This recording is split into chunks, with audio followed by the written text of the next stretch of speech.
السلام علیکم ورحمۃ اللہ وبرکاتہ۔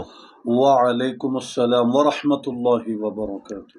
جامعہ انواریہ حیدرآباد انڈیا اور باب العلم انواریہ ایجوکیشنل سوسائٹی کے زیر اہتمام تفسیر مظہری کا سلسلہ وار درس جاری ہے۔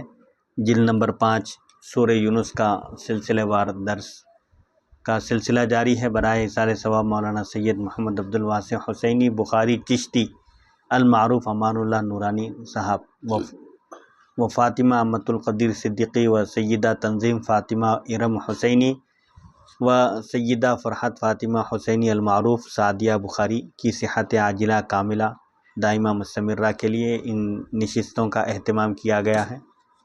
آج کی نشست کا آغاز آیت نمبر 27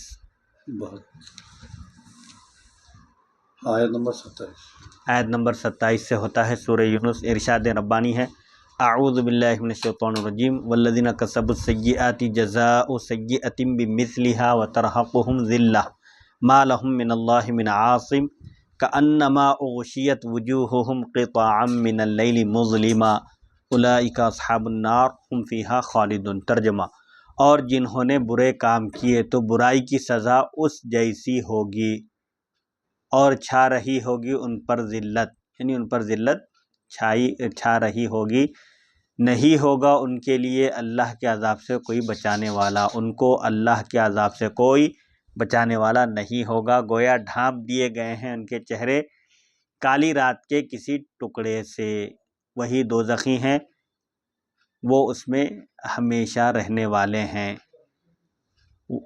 یہ والذین کا عطف یا تو للذین احسنوا پر ہے، یعنی جن لوگوں نے نیک عمل کیے، نیک کام کیے ان کے لیے جنت ہے اور رؤیت باری تعالی ہے، اور وہ لوگ جنہوں نے برائی کی ان کے لیے برائی کا بدلہ ہے۔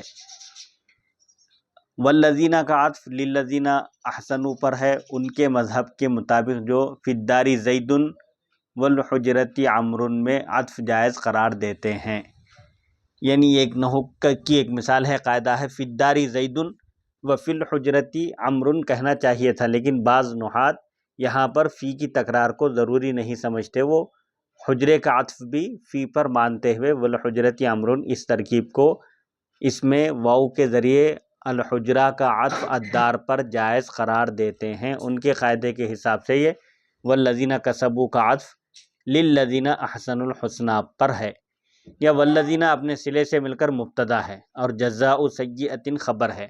یہ ترکیب کی دوسری شق ہے کہ والذین کسبوا السیئات یہ پورا جملہ مل کر مبتدا، جزاء سیئۃ بمثلھا اس کی خبر ہے، یعنی جنہوں نے برائی کی ان کو برائی کے مثل بدلہ ہے۔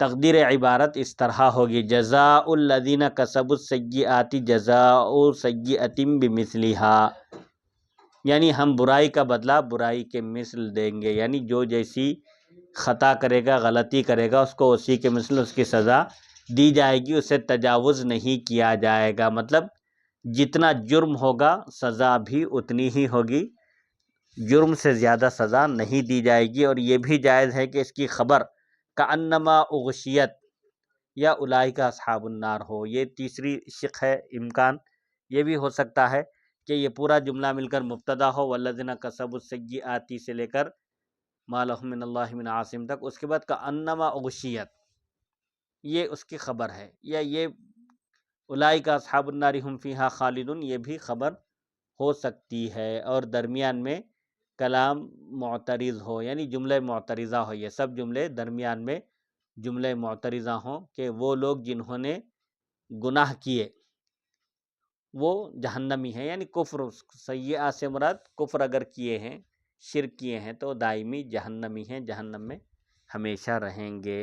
اور جزاء سیئۃ مبتدا ہو اور اس کی خبر محذوف ہو، یعنی جزاء سیئۃ واقع یا اسی کے مثل مقدر ہو، یا باقی زیادتی کے ساتھ بمثلھا خبر ہے۔ یہ بھی امکان ہے کہ بمثلھا میں با زائدہ ہو اور جزاء سیئۃ مثلھا، یہ مثلھا اس کی خبر بنے۔ کأنما غشیت وجوہہم قطعا من اللیل مظلما، کافروں کے، مشرکوں کے چہرے قیامت کے دن ان کے چہروں پر ذلت اور رسوائی ہوگی، اور ان کے چہرے کالے ہوں گے تو وہ کیسے ہوں گے؟ یعنی ان کے چہروں پر چھائی ہوئی ہوگی ذلت و رسوائی. ایسا معلوم ہوگا کہ ان کے چہروں پر رات کی تاریکی کے حصے ان کے چہروں پر پھیلا دیے گئے ہیں. عاصم سے پہلے من زائدہ ہے. ما لہم من اللہ من عاصم. نفی کے بعد من جو آتا ہے وہ زائدہ ہوتا ہے. کلام کو حسن بخشنے کے لیے عرب زائد کلمات کا استعمال کرتے ہیں. ما لہم من اللہ من عاصم کا مطلب ان کو اللہ کے عذاب سے کوئی بچانے والا نہیں ہوگا. من عاصم میں من زائدہ ہے. مطلب یہ ہے کہ کوئی بھی اللہ تعالیٰ کی ناراضگی اور اس کے عذاب سے انہیں بچانے والا نہ ہوگا. یا یہ مطلب ہے کہ اللہ تعالیٰ کی طرف سے کوئی انہیں بچانے والا نہ ہوگا. یا یہ معنی ہے کہ اللہ تعالیٰ کی بارگاہ میں کوئی ایسا نہ ہوگا جو انہیں اللہ تعالیٰ کے عذاب سے بچائے گا. ظاہر بات ہے کفر اور شرک یہ ناقابل معافی گناہ ہے. شرک کے بارے میں اللہ تعالیٰ نے فرما دیا کہ ان اللہ لا یغفر ان یشرک بہ، یعنی اللہ تعالیٰ قطعاً شرک کو نہیں بخشتا. شرک کے علاوہ جو گناہ جس کے چاہتا ہے وہ بخش دیتا ہے، معاف کر دیتا ہے. کأنما اغشیت وجوہہم قطعا من اللیل مظلما. اس جملے میں قطعاً یہ قطعتن کی جمع ہے. قطعن یہ جمع ہے قطعتن کی، اور اغشیت کا یہ مفعول ثانی ہے. کأنما اغشیت وجوہہم قطعا من اللیل مظلما. ترکیب میں یہ اغشیت کا دوسرا مفعول ہے. من اللیل یہ قطعاً کی صفت ہے. یہ جار مجرور مل کر یہ اس کی صفت بن رہا ہے. مظلمن اللیل سے حال ہے، اس حال میں کہ وہ رات تاریک ہے، یعنی رات کی تاریکی کے ٹکڑے ان کے چہروں پر جما دیے گئے ہیں. یعنی ایسا ان کے چہرے کافروں کے مشرکوں کے ایسے دکھائی دے رہے ہیں جیسے رات کی سیاہی ہے یا تاریکی ہے.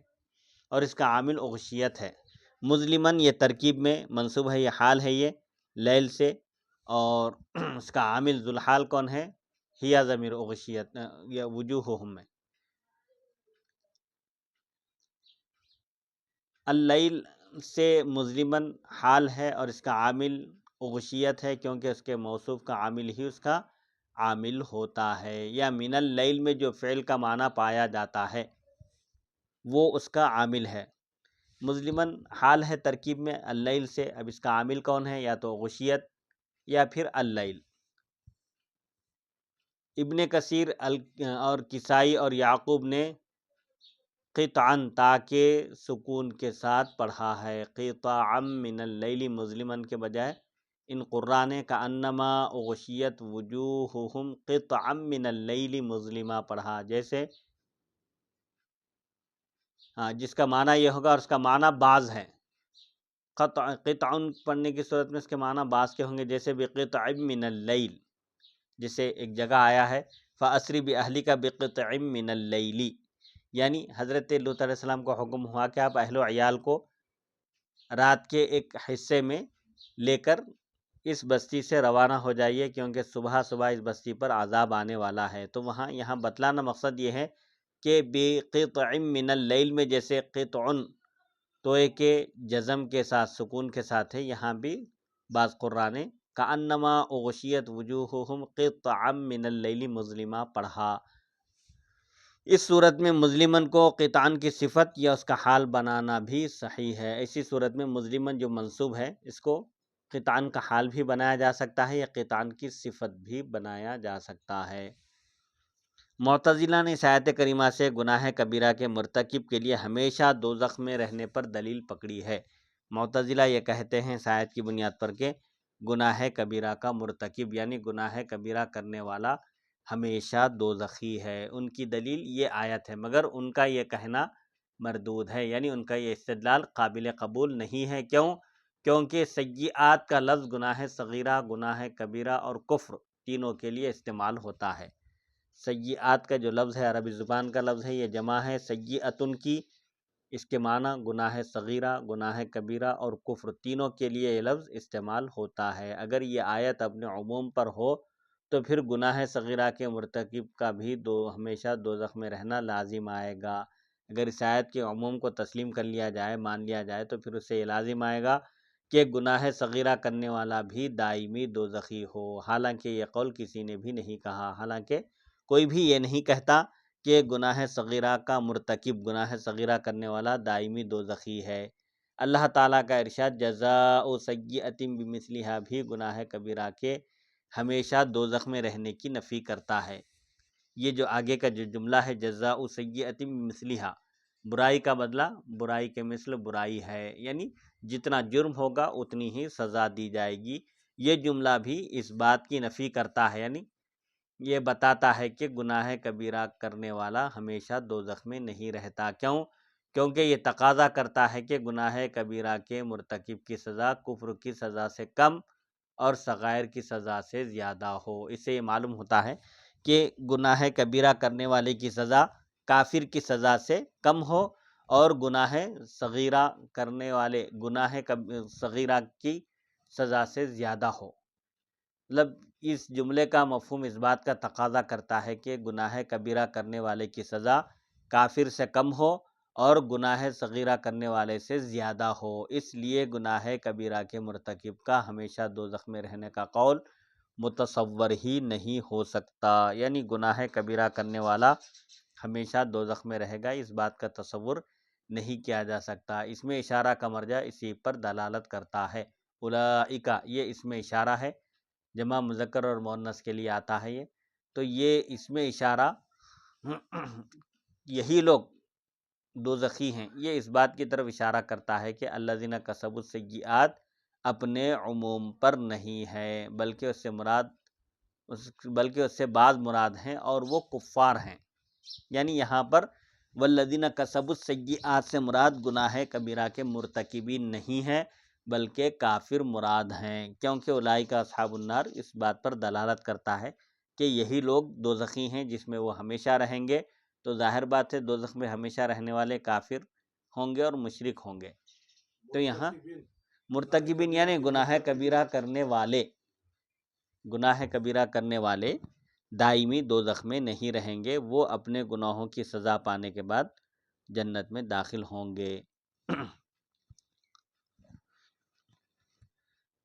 جیسا کہ وَبُعُولَتُهُنَّ أَحَقُّ بِرَدِّهِنَّ کا ارشاد، یعنی سورہ بقرہ میں اللہ تعالیٰ نے ارشاد فرمایا وَبُعُولَتُهُنَّ أَحَقُّ بِرَدِّهِنَّ کہ شوہر ان کے خاوند ان کو لوٹانے کے زیادہ حقدار ہیں۔ مطلب وہاں والمطلقات یتربصن بانفسہن ثلاثۃ قروء کے بعد ارشاد فرمایا کہ وہ عورتیں جن کو طلاق دی گئی ہیں وہ 3 قروء تک، 3 حیض 3 پیریڈ تک اپنے آپ کو روک کر رکھیں۔ ان کی عدت کیا ہے؟ حیض والی عورتیں ہیں تو 3 پیریڈ تک ان کی عدت ہے۔ اس میں بھی المطلقہ سے مراد وہ بیویاں ہیں جنہیں مردوں نے 3 طلاقیں نہ دی ہوں، یعنی قرآن مجید کے جو آیات ہیں وہاں بعض جگہ عموم مراد نہیں لیا جا سکتا، وہاں پر سیاق اور سباق سے، قرینے سے، آگے پیچھے کے کلام میں غور و فکر کر کے وہاں یہ بات طے کی جاتی ہے کہ یہاں عمومیت مراد نہیں ہے۔ والذین کسبوا السیئات سے مراد گناہ کبیرہ کرنے والے نہیں بلکہ کافر ہیں، کیونکہ آگے کے جو جملے ہیں اولئک اصحاب النار ھم فیہا خالدون، یہ اس بات کو بتاتے ہیں کہ یہاں گناہ کبیرہ کے مرتکبین یعنی گناہ کبیرہ کرنے والے مراد نہیں ہیں بلکہ کافروں کا یہ انجام ہے کہ جو کافر ہوں گے، مشرک ہوں گے، وہ دوزخی ہوں گے اور ہمیشہ دوزخ میں رہیں گے۔ اور یہ بھی جائز ہے کہ الذین کسبوا السیئات سے مراد کفار ہوں اور وہ لوگ جنہوں نے گناہ کیے، اس سے مراد جنہوں نے کفر کیا، کفار ہوں۔ کیوں؟ کیونکہ الذین احسنوا یہ اہل قبلہ میں سے اصحاب کبائر کو شامل ہے۔ للذین احسنوا الحسنی ان لوگوں کے لیے جنہوں نے نیکی کی ان کے لیے جنت ہے۔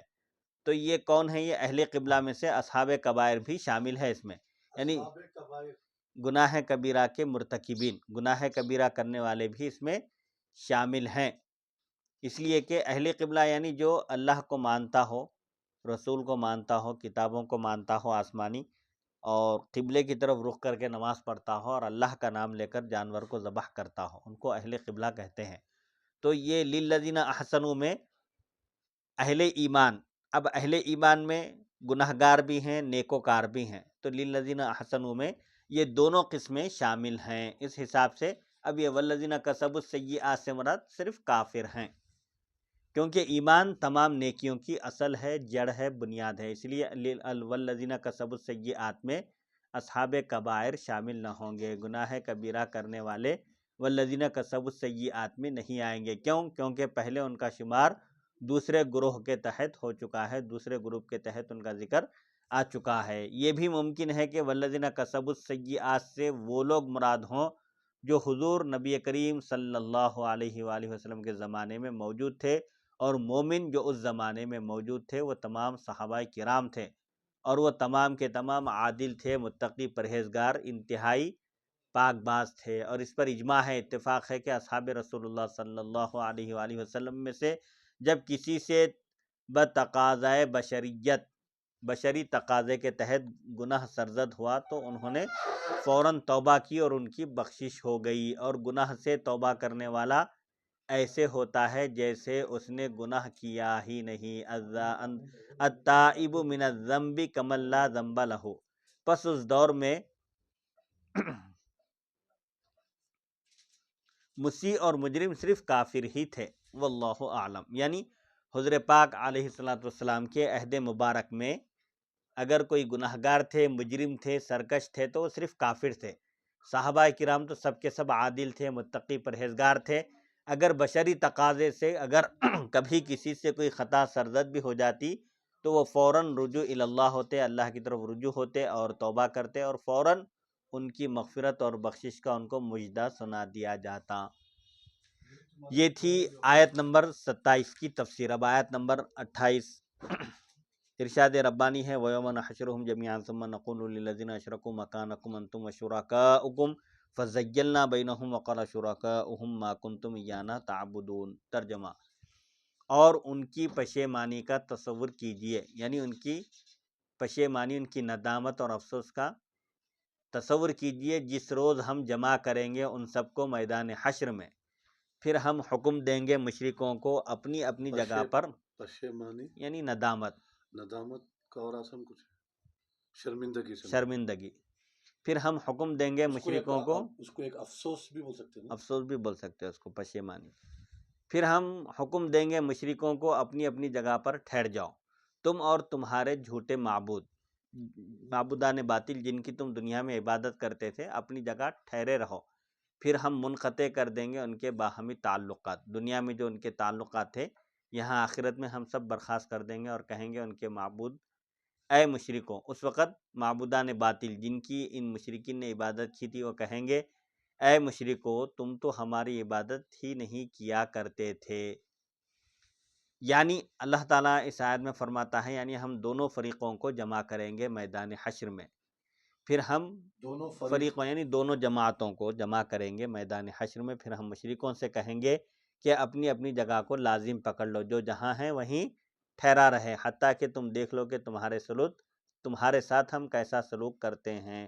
انتم، یہ ضمیر الزمو فعل محذوف کے فاعل کی تاکید ہے۔ مکانکم انتم و شرکاؤکم، مکانک بمعنی اثبت، یہ اس میں فعل ہے، یہ عربی زبان میں استعمال ہوتا ہے۔ مکانک، تم اپنی جگہ ٹھہرے رہو، اگر کسی سے کہنا ہو تو اس وقت کہتے ہیں مکانک، واحد کے لیے، اکیلے کے لیے، اور جمع سے مکانکم کہتے ہیں۔ اسی کی تاکید کے لیے انتم، اگر ضمیر مرفوع متصل پر عطف کرنا ہو تو ضمیر کو منفصل لانا ضروری ہے، اس لیے یہاں پر مکانکم انتم و شرکاؤکم، تم اور تمہارے شرکا، تمہارے معبودان باطل اپنی جگہ پر ٹھہرے رہو۔ تو یہ انتم، یہ ضمیر الزم و فعل محذوف کے فاعل کی تاکید ہے، جو مکانکم کا عامل ہے، اس کے اوپر عمل کرنے والا ہے۔ وہ شرکاؤکم کا ضمیر مذکور پر عطف ہے، اور اس سے مراد ان کے ہاتھوں سے گھڑے ہوئے بت ہیں۔ شرکا سے مراد یہاں پر خود مشرکین عرب کے، ان کے اپنے ہاتھوں سے بنائے ہوئے بت ہیں۔ ہم نے ان کے وہ سب تعلقات منقطع کر دیے، کاٹ دیے، ختم کر دیے جو ان کے آپس میں دنیا کے اندر تھے، حتیٰ کہ ہر جھوٹا معبود اپنے پرستاروں سے براءت کا اظہار کرے گا، یہاں تک کہ قیامت کے دن وہ معبودان باطل ان کی عبادت کرنے والوں کا انکار کر دیں گے، ان سے براءت کا اظہار کریں گے۔ بعض علماء مفسرین فرماتے ہیں اس کا معنی ہے ہم مؤمنین اور کفار کے درمیان جدائی ڈال دیں گے، دنیا میں دونوں مل کر تھے، اب وہاں امتیاز کر دیں گے، الگ الگ کر دیں گے، اور انہیں علیحدہ علیحدہ کر دیں گے، جیسا کہ دوسری جگہ ارشاد ہے وَامْتَازُوا الْيَوْمَ أَيُّهَا الْمُجْرِمُونَ سورہ یاسین، اے مجرمو آج میرے فرما بردار بندوں سے علیحدہ ہو جاؤ، آج امتیاز کا دن ہے، فرق کا دن ہے، فیصلے کا دن ہے۔ وَقَالَ شُرَكَاؤُهُم مَا كُنتُمْ إِيَّانَا تَعْبُدُونَ، ان کے بت ان سے کہیں گے ہم نے تو تم سے اپنی عبادت کا مطالبہ نہیں کیا تھا، کیا ہم نے کہا تھا تم کو ہماری عبادت کرنے کے لیے؟ اللہ تعالیٰ بتوں کو کلام کرنے کی، بات کرنے کی طاقت عطا فرمائے گا، پس وہ شفاعت جس کی امید ان سے کافر رکھتے تھے، یعنی سفارش کی، شفاعت کی امید کافر جن معبودان باطل سے رکھتے تھے، اس کی جگہ وہ سفارش کرنے کے بجائے الٹا وہ براءت کا اظہار کریں گے، ان سے اپنا پلڑا جھاڑ لیں گے۔ بعض علماء فرماتے ہیں یہاں شرکاء سے مراد ملائکہ، فرشتے اور حضرت عیسیٰ علیہ السلام ہیں، کیونکہ فرشتوں اور عیسیٰ علیہ السلام نے نہ انہیں ایسی عبادت کا حکم دیا تھا اور نہ وہ اس کو پسند کرتے تھے۔ شرکاء سے مراد فرشتے اور یہ پیغمبر ہیں، ان کی بھی عبادت کی گئی، لیکن انہوں نے ان کی عبادت کا حکم نہیں دیا تھا اور نہ ہی اس بات سے وہ راضی تھے۔ جب معبودان باطل یہ کہیں گے کہ ہم نے تمہیں عبادت کرنے کے لیے نہیں کہا تھا، تو کافر کہیں گے کیوں نہیں، تم ہمیں اپنی عبادت کے لیے کہتے تھے اور ہم تمہاری عبادت کرتے تھے۔ ان کی اس غلط بیانی پر بت کہیں گے۔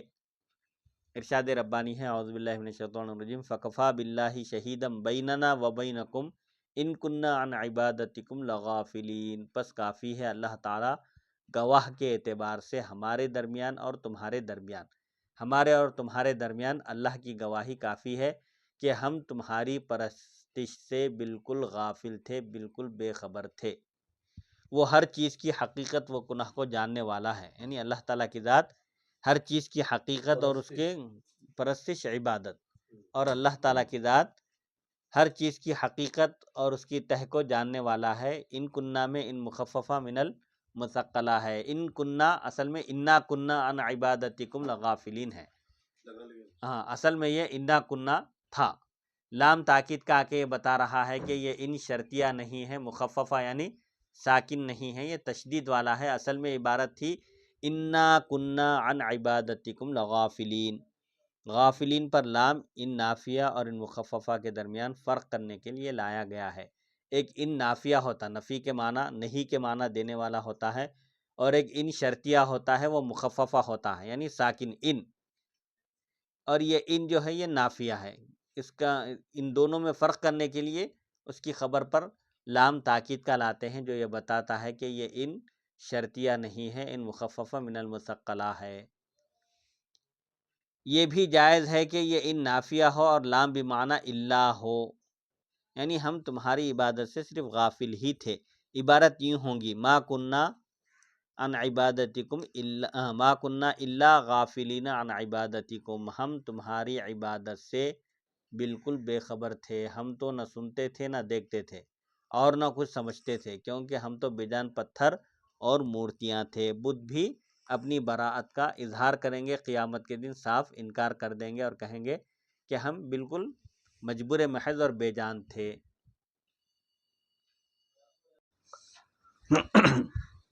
ارشاد ربانی ہے اعوذ باللہ من الشیطان الرجیم ہنالک تبلو کل نفس ما اسلفت وردوا الی اللہ مولاہم الحق وضل عنہم ما کانوا یفترون، آیت نمبر 30 سورہ یونس۔ ترجمہ، وہاں آزما لے گا ہر شخص جو اس نے آگے بھیجا تھا، اور انہیں لوٹا دیا جائے گا اللہ تعالیٰ کی طرف جو ان کا مالک حقیقی ہے، اور گم ہو جائے گا ان سے وہ افطرا باندھا کرتے تھے، یعنی دنیا میں جو معبودان باطل کو نعوذ باللہ من ذالک خدا کہتے تھے وہ سب وہاں سے غائب ہو جائیں گے، رفو چکر ہو جائیں گے۔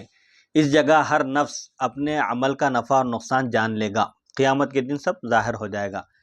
حمزہ اور کسائی نے تتلو دو تا کے ساتھ پڑھا ہے، ہنالک تبلو کل نفس ما اسلفت، یہ قرات ہے مشہور جو عام طور پر پڑھتے ہیں، اور دو قاری حمزہ اور کسا نے یہاں ہنالک تتلو کل نفس ما اسلفت پڑھا ہے، یہ تلاوت سے مشتق ہوگا اس وقت، تو معنی یہ ہوگا کہ ہر نفس اپنے نامہ اعمال کو پڑھے گا، تلاوت کرے گا، یعنی اپنے نامہ اعمال کو دیکھ لے گا، یا یہ تلون سے مشتق ہوگا، اس کا مصدر یا تو تلاوت ہوگا یا تلا یتلو تلون، جس کا معنی یہ ہوگا کہ وہ اپنے عمل کے پیچھے پیچھے جنت یا دوزخ میں جائے گا، اس کے عمل کے حساب سے وہ جنت یا دوزخ کا راستہ پکڑے گا۔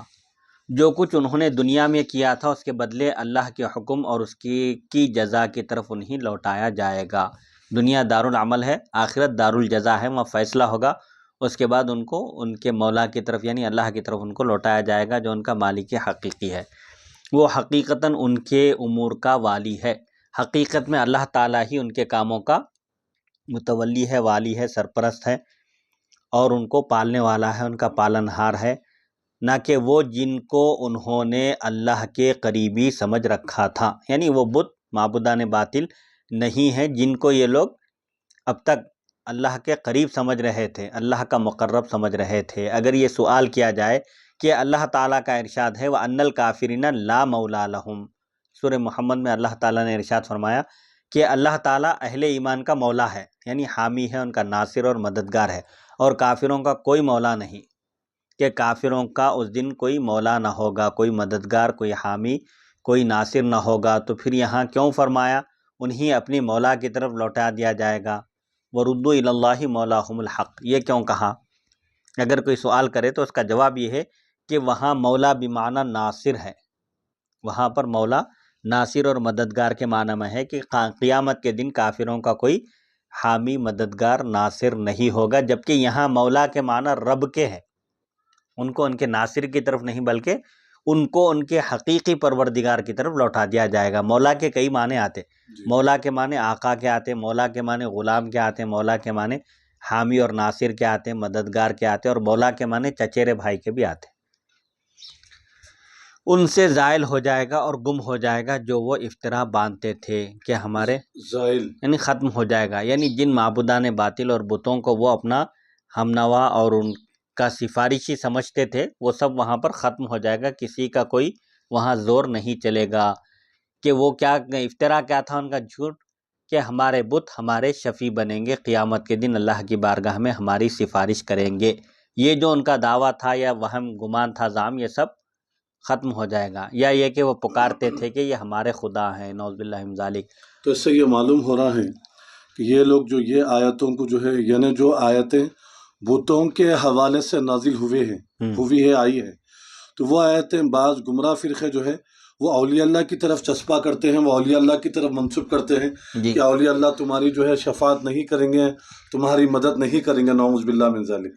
یہ آیت مبارکہ کفار و مشرکین کے متعلق نازل ہوئی جی کہ یہ جو بت ہے جن کو تم معبود بناتے تھے دنیا میں، جی یہ تمہاری سفارش نہیں کریں گے، نہیں کر سکیں گے۔ جی بلکہ قرآن مجید میں جو ایک جگہ جو مقام پہ آپ اس کی تلاوت کریں گے ابھی، جس میں اللہ سبحانہ و ارشاد فرماتا ہے کہ ہم جن کو اجازت دیں گے وہ ضرور شفاعت کرنے کے حقدار ہوں گے، جن کو ہم اجازت دیں گے۔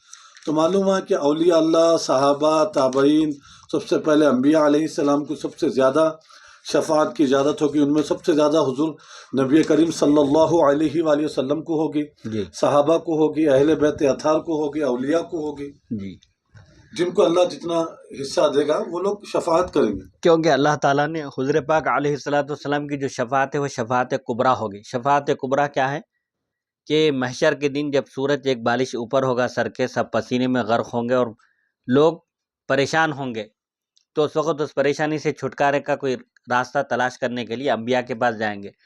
تو محشر میں حساب کتاب شروع کرانے کے لیے جو حضور سفارش کریں گے یہ شفاعت کبریٰ ہے، یعنی لوگ یہ کہیں گے کہ کم سے کم جو بھی ہے ہمارا فیصلہ ہونا ہے وہ کر دیا جائے تو بہتر ہے انتظار کے بجائے۔